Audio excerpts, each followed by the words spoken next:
मंच पे मौजूद मेरे छोटे भाई और पंजाब के हरमन प्यारे मुख्यमंत्री भगवंत मान साहब, मंच में मौजूद हमारे मंत्रीगण, यहाँ पे आए हुए सभी एमएलए, सभी ऑफिसर्स और अमृतसर के कोने कोने से आए हुए सभी व्यापारी और सभी उद्योगपति भाइयों को मेरा नमस्कार, मेरा प्रणाम, सत श्री अकाल। आज आपके बीच में आके दिल खुश हो गया और उसके कई कारण हैं।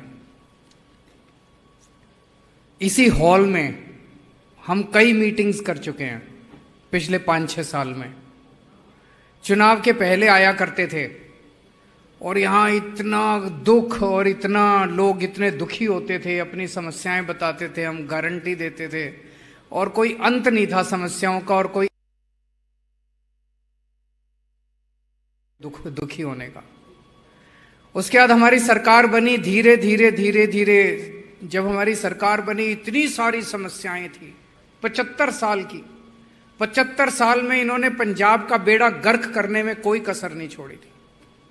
और पंजाब के लोग एक तरह से चक्की होती है, चक्की के 2 पार्टों के बीच में पिस रहे थे, एक कैप्टन और एक बादल। इन दोनों के बीच में पिस रहे थे, पर विकल्प नहीं था, कोई ऑल्टरनेट नहीं था। किसके पास जाते? एक बार बादल, एक बार कैप्टन, एक बार इससे नाराज, एक बार इससे नाराज। फिर ऊपर वाले ने कुछ कृपा की और इस देश के अंदर एक नई पार्टी बनी, आम आदमी पार्टी।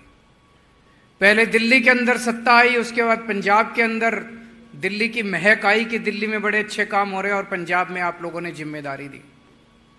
सरकार बनने के बाद भी इसी हॉल में कई मीटिंग्स हो चुकी हैं।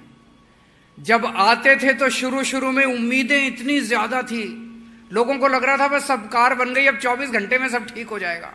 हम लोगों को समझाते थे थोड़ा सा टाइम दो, थोड़ा सा टाइम दो। करते आज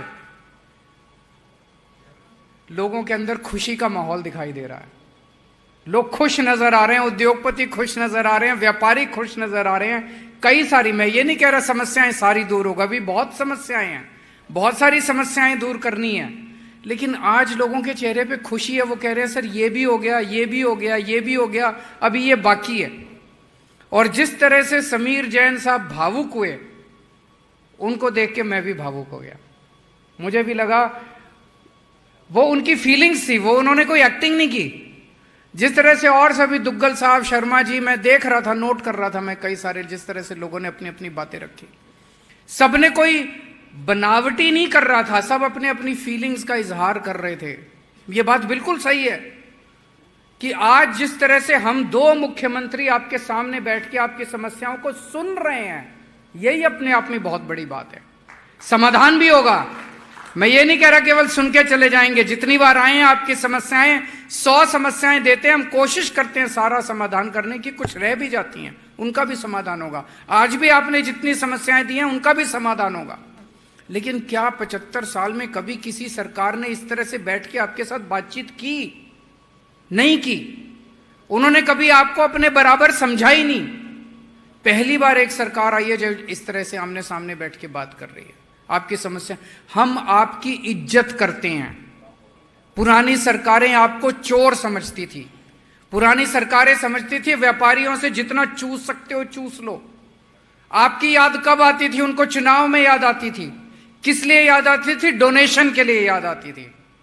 अपने लोगों को भेजती थी, ये पार्टी भी भेजती थी, वो पार्टी भी भेजती थी, इस मार्केट से इकट्ठा करके ले आओ, उस मार्केट से इकट्ठा करके ले आओ, इस एसोसिएशन से इकट्ठा। हमने कभी नहीं भेजा आपसे पैसे इकट्ठे। कोई आया तो नहीं पैसे लेने आम आदमी पार्टी वाला? हमने कभी नहीं भेजा। हमें आपके पैसे नहीं चाहिए, हमें आपका प्यार चाहिए, आपका आशीर्वाद चाहिए, जो आज तक हमें मिलता रहा है। पिछले 2 दिन से मैं पंजाब में घूम रहा हूं। कल हम लोगों ने 165 मोहल्ला क्लिनिक का उद्घाटन किया। एक साथ 165 मोहल्ला क्लिनिक कोई छोटी बात नहीं होती। 75 साल में एक भी मोहल्ला क्लिनिक नहीं बना। मोहल्ला क्लिनिक क्या होता है? एक सरकारी डिस्पेंसरी, सरकारी प्राइमरी हेल्थ सेंटर। पंजाब के पहले प्राइमरी हेल्थ सेंटर्स का क्या हाल होता था, मैं और भगवंत मान जब घूमा करते थे चुनाव के दौरान, एक दिन एक गांव में गए, प्राइमरी हेल्थ सेंटर के बाहर हमने गाड़ी रोकी, सारे कमरे लॉक पड़े हुए थे और कुत्ते घूम रहे थे वहां कॉरिडोर में। ये था हाल प्राइमरी हेल्थ सेंटर। अब मोहल्ला क्लिनिक जाके देखो, अभी दुग्गल साहब ने बताया वो गए थे मोहल्ला क्लिनिक। आप में से कितने लोगों ने देखा है मोहल्ला क्लिनिक? कितने लोग गए? अच्छा था कि नहीं था? अच्छा है कि नहीं है? किसी को लगा कि गड़बड़ है? शानदार मोहल्ला क्लिनिक, एयर कंडीशन, अंदर मॉड्यूलर फर्नीचर, टैब लेके बैठी हैं वहां पे हमारी बहनें, और वो उसमें रजिस्ट्रेशन करती हैं, फिर आप डॉक्टर के पास जाते हो, फिर आप दवाई लेने जाते हो, सारी दवाइयां फ्री, और इतना बढ़िया अंदर वातावरण। लगता नहीं है कि सरकारी महकमा है, लगता है कि फोर्टिस या मैक्स या अपोलो अस्पताल के अंदर आ गए।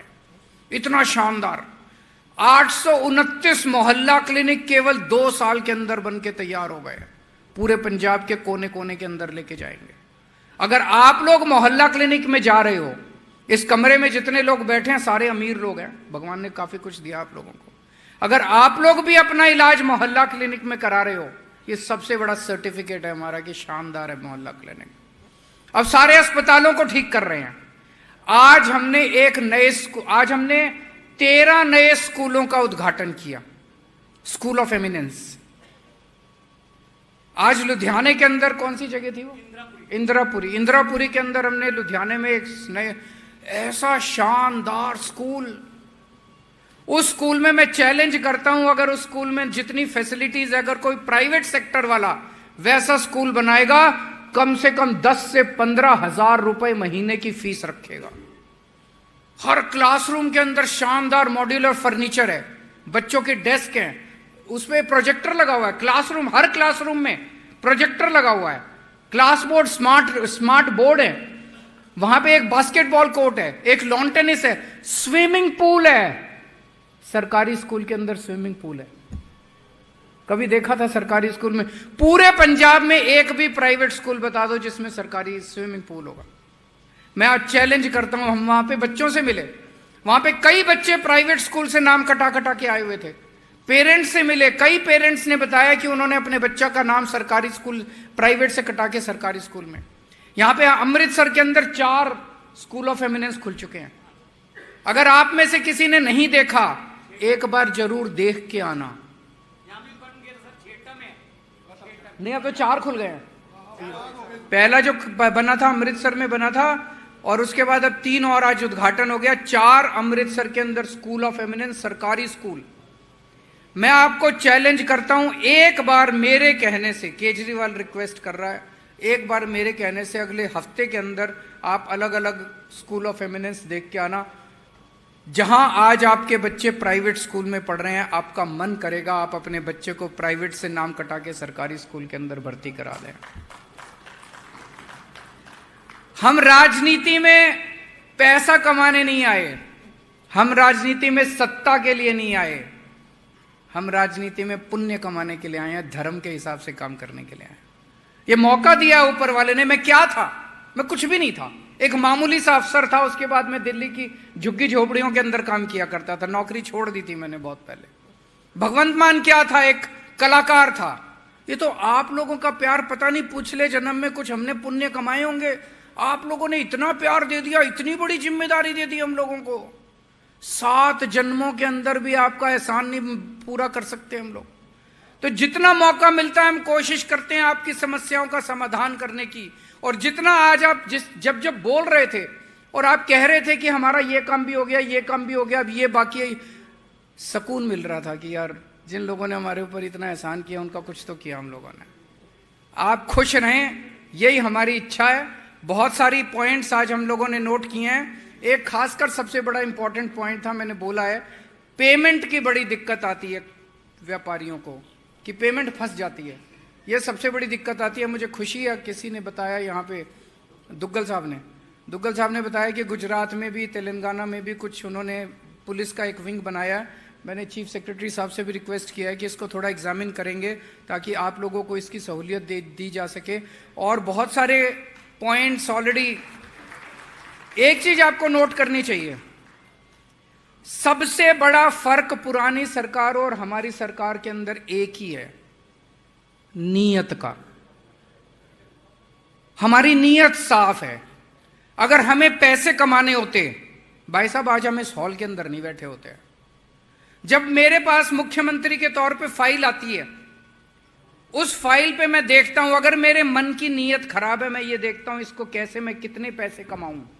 जैसे अभी सवेरे लुधियाना में थे, वो प्लास्टिक वाला मुद्दा वहां पे आया कि जी वो जो इसके 120 माइक्रोन तक का प्लास्टिक का वो है, वो दिल्ली में उसको एग्जेम्प्ट कर दिया गया और यहां पे पंजाब में क्यों नहीं कर रहे। अगर हमारी नीयत खराब होती, यहां पे हम बिल्कुल अनाउंस नहीं करते, उसके बाद हम किसी को भेजते प्लास्टिक यूनियन वालों के पास, वो यूनियन वालों के पास जाता, कहता पैसे इकट्ठे करके लाओ, सारे यूनियन से पैसे इकट्ठे होते हैं, एसोसिएशन से पैसे इकट्ठे होते, उसके बाद 120 माइक्रोन को करने का हम पैसा लेते। हमारी नीयत साफ है। 2 मिनट लगे, 2 मिनट, वहीं लुधियाने के अंदर अनाउंस कर दिया, हाँ जी हो गया, कल से हो जाएगा। तो हमारी नीयत साफ है। एक एक पैसा आज पंजाब के खजाने का, एक एक पैसा आप लोगों के भले के ऊपर खर्च हो रहा है, आप लोगों के ऊपर खर्च हो रहा है। इसीलिए इतने मोहल्ला क्लिनिक, इतनी सड़कें, इतना सब कुछ बन रहा है। अब आपसे एक रिक्वेस्ट है, आप लोगों ने खूब प्यार देके 117 में से 92 सीट दी थी हम लोगों को, आज इसी वजह से हमारी सरकार बनी हुई है। नहीं तो रोज ये बीजेपी वाले कभी किसी एमएलए, कभी किसी एमएलए को, अगर आपने हमें 60 सीट दी होती, 65 सीट दी होती, भाई साहब अभी तक ये सरकार गिर चुकी होती, तोड़ चुके होते, ये लोग गिरा चुके होते। जैसे हम देख रहे हैं हिमाचल प्रदेश में, देख ही रहे हैं क्या हाल चल रहा है, और इतने राज्यों में देख ली। ये तो आप लोगों ने इतना प्यार दिया था, 92 सीट्स दी थी। अब ये आने वाले चुनाव के अंदर एक 13 की 13 सीट दे दीजिए। इसलिए नहीं कि 13 सीट मुझे इसलिए नहीं चाहिए कि मुझे अपने बच्चे कहीं सेट करने हैं या भगवंत मान को अपना परिवार सेट करना है, हम ठीक ठाक हैं। 13 सीट इसलिए चाहिए कि हमें ताकत चाहिए, पॉलिटिकल ताकत मिलेगी तो हम उनसे लड़ पाएंगे। आज अकेला भगवंत मान बीजेपी वालों से लड़ रहा है, गवर्नर से लड़ रहा है, केंद्र सरकार से लड़ रहा है, सबसे लड़ रहा है ये। अगर इसके 13 सीट दोगे, ये 13 हाथ हैं, इसके 13 हाथ बन जाएंगे। वो दिल्ली में बैठ के आपके लिए लड़ेंगे। आज 8,000 करोड़ रुपया पंजाब का रोक रखा है केंद्र सरकार ने। 8,000 करोड़ रुपया आ जाए, आप सोचो कितने और काम हो सकते हैं। अगर ये 13, इसके पास अकेले के पास कितना टाइम है, ये चंडीगढ़ में भी बैठता है, पंजाब में भी घूमता है, दिल्ली भी जाएगा, कितना टाइम है। अगर आप 13 सीट दे दोगे, वो 13 के 13 दिल्ली बैठे रहेंगे, उनकी नाक में दम कर देंगे, छाती पे बैठ के सारा पैसा लेके आएंगे आपका। तो जैसे आपने पहले आशीर्वाद दिया था, वैसे अब आपका आशीर्वाद चाहिए।